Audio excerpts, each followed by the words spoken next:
Мектепке жол қайырымдылық акциясы аясында қалада 10 отбасының балалары мектеп формасына қол жеткізді. Шаһардағы Қызыл Жарты ай қоғамдық бірлестігі жылда дәстүрлі түрде жағдайы төмен және көп балалы отбасынан шыққан, атына қамқорсыз қалған балаларға көмек қолын аямайды.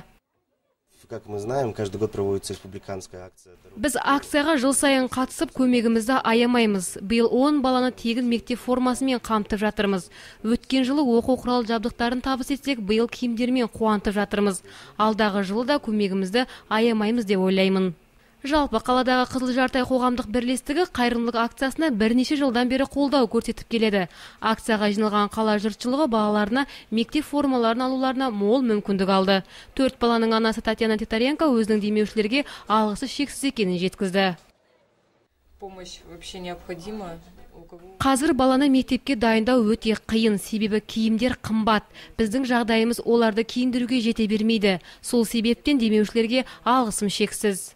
Зейнеткер Нина Демидова да немересі мектепке дайындап жатқанын айтады. Толық мектеп формасына қол жеткізген ол акцияның бастау алғанына риза екендігін жеткізді. Бір ерекшелігі, шара барысында балалар мектеп формаларын өздері ұнатып, өлшеп киіп көру мүмкіндігіне ие болды.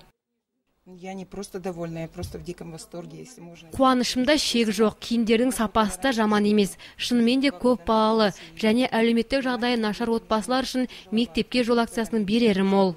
Бүгінгі күні бала оқытып, оны мектепке даярлау ата-аналар алдындағы күрделі сұрақтардың бірі. Көпшілікті толғандырар осынау түйінді мәселені жеңілдету мақсатында соңғы жылдары республика көлемінде мектепке жол акциясын бастау алғандығы көпшілікке мәлім.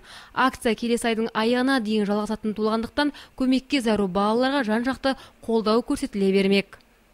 Ақерке Заирова, Нұрлан Егемберген, Сфера арнасы.